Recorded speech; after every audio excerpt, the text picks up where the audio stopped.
Well, listen, we're going to read, or I'm going to read some excerpts. We have him from his book that he wrote because he wrote some things about you, Kurt. And so I'm going to read him and then we're going to talk about him a little bit. I would imagine he wrote about me. He says, here we go. In June of 2000, they were still building Kurt up and pushing him hard. So I was one of the guys who helped to get him over and make him look really good. We were at a TV taping for SmackDown in Hartford and we're going over the match backstage. He was still pretty green, so I was calling the match. He was making suggestions, and that was fine. I don't have a problem with a new guy suggesting something as long as it fits what we're doing and it makes sense in terms of when we do it. Kurt had the spot he did in a lot of his matches where he went for a moonsault and missed. So I told him, you need to hit the moonsault. If he didn't hit it sometimes, it would become too predictable when he went up to the top rope for it. Everyone would know he always would miss it.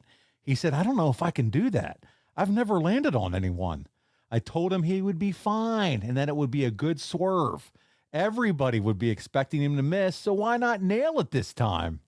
Is that how you remember the conversation with you and Bob? You're cracking up. No, I know he regretted every word he said later on that night. He did. Oh, Kurt, he does. So listen, it's June 29th. It's Hartford on SmackDown. Let's take a look at the clip, Kurt. It's our first clip. We have 3 this week. I've never seen this before. Oh, here we go. We got it. Let's check it out. I realize you guys aren't very quick, so I'm going to make this really simple. I'm no longer Kurt Angle. I would like for you to call me King Kurt. King Kurt? Very good. Actually, you're picking this up a lot quicker than I thought. It's actually your version of an emperor or a warlord or head ninja. Ninja? Or whoever rules you guys. I'm not really sure, but the point is... What the hell are you talking about? They're not stupid, they're Japanese. Excuse me, did I summon you? What's the Japanese word for commoner? I'll call you. I'm in. Forget about it, whatever. Look, I can see you're having trouble communicating with these guys, so I'll just leave. You just kicked my crown. You can't kick my crown. You don't like me kicking your crown? How about if later tonight I kick your How you like me now? You kicked my crown. All is right with the world now that Kurt Angle's the king of the ring. He's a growing man wearing a crown. He's a what? A grown man who wears a crown. You know something, hardcore? There's something wrong with that? I don't make fun of you because you dye your hair. Or what's left of it, anyway. Right. I don't make fun of you because you couldn't afford an orthodontist when you were growing up, and now you have these protruding buck-like teeth. Oh, no. Buck-like. But yet you choose to mock me by kicking my royal crown and costing me thousands of dollars in damages. It's damage. To me, you're no different than anyone else here tonight. In fact, you're just like them. Jealous, foul-smelling peasants. Oh. What? I mean, do you realize how hard it is to find a crown repair shop in this city? It's true. It's true. There's no other royalty here. Or what you people in Hartford would say. It's true. Now call me a moving van so I can get the heck out of this town before I kill myself. Let him eat cake, King Kurt. Angle's nothing but an egomaniac. He's not too intelligent. Oh, 3 out. Kurt Angle went low to Hardcore Holly. Desperation maneuver by Angle. A low blow, Hardcore to his knees. Both these men in tremendous shape. Come on, King Kurt. And Kurt Angle King got the advantage in this matchup with that cheap shot, that low blow. And now he hopes to capitalize up there in the high rent district. Look at this. So much. Kurt Angle, beautiful, the best I've ever seen in my life. Into the ribs of Hardcore Holly. Wow, hooks the leg. Could be it. There's 2, and somehow Hardcore Holly kicked out again. What? Can you believe this match? But I'll tell you, King, it really looks like Hardcore Holly may be hurt. That left arm of Hardcore Holly's was seemingly injured on that moonsault. Look how Holly's favoring that left arm. Holly Holly trying to battle back against Kurt Angle. Take another look here. The double feature. Kurt Angle with the high-risk maneuver. A moonsault from the top rope. But watch this. His leg landing on that left arm of Hardcore Holly and King. That left arm could be broken. And look at Angle taking advantage of that injured left arm. Oh, and what a clothesline. Here's the cover. There's one. There's two. Kurt Angle kicks out. No! Before the count of three. Ooh, that was close. Come on, Kurt. King Kurt, come on. Well, Holly really favoring that left arm. I have no idea how Holly's still going here. Obviously in a tremendous amount of pain, but what a competitor. Oh, and a low blow again. Kurt Angle to Hardcore Holly. A low blow, blatant by Kurt Angle. The Olympic slam. Hooks the leg. Kurt Angle wins, but not before a low blow to Hardcore Holly. And it's a damn shame that rugged, grueling match King had to end with a low blow from the King, Kurt Angle. Kurt, first time you've seen it, and maybe ever since it happened. What'd you think? Didn't look as bad as I thought it would. It was actually a lot worse than that. I remember when I pulled his arm to shoot him off, it was the left arm that was broken. I grabbed his left arm and I shot him off, and his arm stretched because it was a compound fracture. So both bones were broken in half. So I stretched his arm out like 3 extra inches. Like it was so weird. And I'm not the same to this day because of it. It really freaked me out, man. I didn't even know what to say right now. I'm going to tell you what he said. Yeah, he wrote about it in his book. And when I watched you watching that clip and you were holding your arms together and wincing the whole time, I knew it affected you. The fact he is such a tough guy, though, to see he even did that much in the match after that. Nobody would have finished the match. Only Bob Holly. His arm, it was a compound fracture. It wasn't just a little break. It was hanging off his arm. Mm. His wrist was hanging. Here's what he said in his book. We got to the ring and the match was fine. When the time came, he slammed me and started to climb the ropes for the moonsault. I was laying there thinking, he's put me too far out. But I decided that he was a good athlete and he had pretty big legs, so he'd be able to jump far enough and make it. As soon as his feet left the buckle, I knew he wasn't going to make it. I could see his legs were going to land on my ribs, so I rolled towards the ring post to protect myself. As I turned into him, his shin caught me on my forearm, and it sounded like a damn shotgun had gone off. I rolled over saying, "You broke my fucking arm." Kurt didn't know what to do, so I said, "Cover me." That was what we planned to do. I guess he figured I'd just stay down, but that wasn't what we called, so I kicked out. The expression on Kurt's face was of total disbelief. "What the fuck are you doing? Just hit me." "What? Fucking hit me, Kurt," is what Bob Holly said to you. Now, Kurt, in your book, you said once he'd broken his arm that you had to take over and become the ring general, and Bob would write that you didn't and that you were freaking out. How do you remember all this going down? Okay, what happened was after that happened, I was freaking out. When I found out his arm was broken, Yeah, I was going crazy. So I was talking to Bob. He was talking back to me. We were talking over each other. We were trying to, communicate.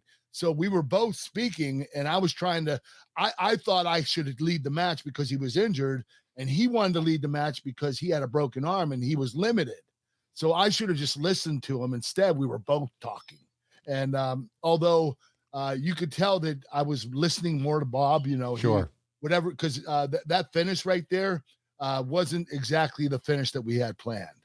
So, something happened where I gave another ball shot, which wasn't supposed to happen, and I angle slammed him. So we finished the match a little bit early, not that much early, but we finished it. Was it Bob who said, "Let's just keep it going," that you recall? Yeah, Bob wanted to keep going. He's crazy. I mean, me, if I broke my arm like that, I'd be like, I'm done. Yeah, let's wrap this up immediately. Go to the hospital. Yeah. Well, this is what he continued to write in the book. He said, "They took me to the hospital to get it x-rayed. I was waiting for the doctor to come back with the results when Kurt walked in. I was surprised that he came to visit me. He hadn't needed to do that. It was appreciated, though. I told him that I didn't think my arm was broken, just badly bruised. He dropped his head and said that he'd seen the x-ray. And I saw the freaking x-ray. Yeah, and it was definitely broken. My heart sank. I had just signed my new contract and I felt that I was in a good spot, that they were going to start pushing me seriously again. I had been working my ass off. I was making plenty of money and everything was going great. I was happy. Now my arm was broken. They fixed me up with a temporary split and sling, and Kurt drove me back to the hotel. He made sure I got up to my room and got me settled before he left. A while later, there was a knock on my door, and it was Kurt, and he had brought me up a bunch of food. Kurt, I just want to say something right now. Dude, you are a good guy. I mean, I see you behind the scenes and stuff too, and I don't care what anybody's shit says, but this is another example of when the camera's on, you are a good-hearted dude, and I just want to say that. That's amazing, and I'm glad he told that story in the book. Well, you know what? I'll say this. I could not believe that Bob Holly finished that match. I do remember going into the hospital, and this doctor, I'm walking by the x-ray room. He's like, hey, come here, look at this. I look, and he's like, this is Bob Holly's arm. And both bones were broken, completely broke all the way. And so I come into the bedroom, or the hospital room. Yes. And Bob was he was like, hey, I don't think it's that bad. Yeah, that's what he said. He didn't think it was broke. I think it's just sprained. And I'm like, oh my God, I have to tell him this. I had to see the x-ray. I said, Bob, it's broken. I'm sorry, man, but you have a compound fracture. This thing, it's barely hanging on your arm. I'm sorry, man. So it looked like he just lost everything in the world. Like, everything they cared about was lost. I mean, he had this hopeless look on his face. I was like, oh my God, I feel so bad right now. Kurt, not only are you the one who broke his arm, you're the one who had to tell him that it was broken, not even the doctor. So you deliver the bad news. That's the last thing I wanted to do. Jeez. But then you tucked him in at night and you gave him a nice meal. So you were full circle with this whole Bob Holly broken arm thing. But you just sounded like you felt terrible, obviously, about the whole thing. Yeah, it was a bad scenario for me. I mean, you don't want to have the reputation of hurting guys. And this gave me a little bit of a reputation. I mean, this was a careless spot that I didn't practice. I never practiced doing a moonsault, never figured where the person should be laying when I land on him, because I never landed on him before. I should have practiced that earlier in the day, and I didn't. But I'll tell you this, Bob Holly, he should have had a better career, and he should blame myself and Brock Lesnar, because we both injured him at the highest points in his career, and I feel badly about that. Was this, I guess, up until this time, because again, this is still, you had hair, you're still doing your early rookie stuff, and this is early on in the business. So, but up until this point, this is the worst injury you've ever encountered in the ring. Is this the worst injury that you ever experienced in the ring through your career that you can remember? That wasn't mine. Yes. That wasn't yours, correct? The one when Brock hit me over the head with a chair, he really brought it, man. I mean, when he hit my head, my neck cracked, literally. Like the bones in my neck cracked right down my neck. 4 broken vertebrae. It was horrible, but that was the worst thing I had done to me. But not done to me, I'd say, yeah, Bob Holly was definitely the worst injury. I think Bob Holly, Lesnar trying to do the shooting star press and not sure what happened with his neck, but he got up and kept walking like Terminator. He's a freak of nature. That's why it didn't even hurt him. Gave him a little concussion. He just forgot who he was for about 10 minutes. So, Kurt, Bob continues in his book, and I want to keep going here because I want to get your reaction as he continues to talk about you. He says, when he left, he asked me what time my flight was in the morning so he could help me get to the airport. I said he didn't have to do that, but Kurt insisted. That's the kind of guy Kurt Angle is. I didn't even know him that well. He'd only been around a few months, and he was doing all that. It says a lot about his character. Just turning up at the hospital to check on me was enough. But the next morning, he showed up at 4 a.m. He brought me breakfast, helped me pack my bags, carried them for me, checked me out of the hotel. He checked me in at the airport, and he went above and beyond. Whew, Kurt, you really went out of your way here for Bob. I mean, you can just tell that you are a good-hearted man, and I don't know what to say, dude. It's just amazing what you did for him. You made a big-time impression on Bob the way that you acted about this. Well, I had so much respect for Bob, and I felt so badly about what I did. I just wanted to make it right and do whatever I could to help him. I mean, this poor guy, he broke his arm. He got his career taken away temporarily. The money, he wasn't making the money anymore because you have to work to make money. And I felt so badly about that. And, you know, it was my responsibility. So I felt that I was responsible to take care of him as long as I could while he was near me. And so I did that up until when he flew home. Did Vince ever say anything to you about it after this, Kurt? Do you remember Vince bringing it up? No, Vince never said anything to me, which is really surprising. I'm surprised that Vince wouldn't, you know, bring that up or at least rib me about it. Kurt, what about the boys? Did anybody give you heat or act like, hey, are you El Stiffo now kind of deal? Did they give you a hard time?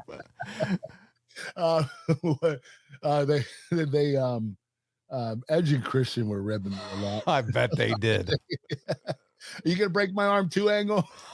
Oh man.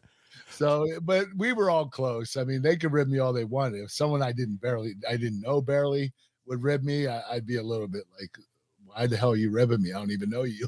Yeah. But did it affect you at all as far as wrestling, or were you kind of just like, listen, I'm just going to practice that move before I ever do it again? Do you think it affected you at all mentally as like, hey, I don't want to hurt anybody anymore? Were you a little apprehensive or not really? What I did is that move taught me a lot about what I had to do.